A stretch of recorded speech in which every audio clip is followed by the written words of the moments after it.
अरविंद केजरीवाल जी, आपने फिर से विधानसभा के पवित्र फ्लोर का दुरुपयोग किया। सिर्फ मतलबी वाली बातें करी कि आप जेल चले जाएंगे, अब विक्टिम कार्ड खेलते रहे, दिल्ली की जनता की आंखों में फिर से वो भ्रमित करने वाला धूल झोंकने की कोशिश किए, विधानसभा का दुरुपयोग किए। और ये सब कुछ कहते हुए आप शायद भूल गए कि आप जो कह रहे हैं वो भी झूठ है, कि अब हम जेल से फाइल साइन करेंगे। आप तो फाइल साइन करते ही नहीं है, आपके पास तो कोई डिपार्टमेंट ही नहीं है।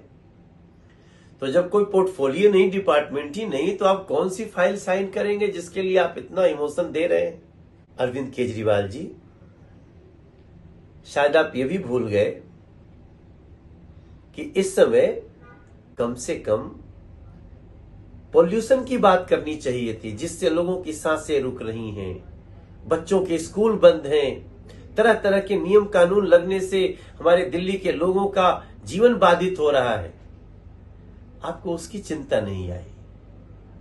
यहां भी बस खाली अपनी बात करनी है। दिल्ली की जनता, वो चाहे उसकी सांस रुके या उसको परेशानी हो, उससे कोई फर्क नहीं पड़ता आपको। तो याद रखिए कि दिल्ली की जनता सब कुछ देख रही है।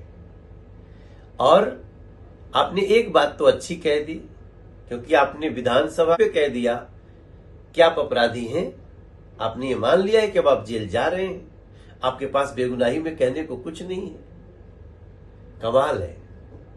अब तो जांच एजेंसी को कुछ और पता करने की भी आवश्यकता नहीं है शायद, क्योंकि आप विधानसभा में ऐसा लग रहा था कि आप जेल जाने के पहले विदा लेने आए हैं यहां से, और वहां जाके भी आप मुख्यमंत्री बने रहेंगे। इतना मोह है आपको मुख्यमंत्री की कुर्सी से। कोई बात नहीं, दिल्ली की जनता देख रही है और आपको सही समय पे जवाब भी देगी।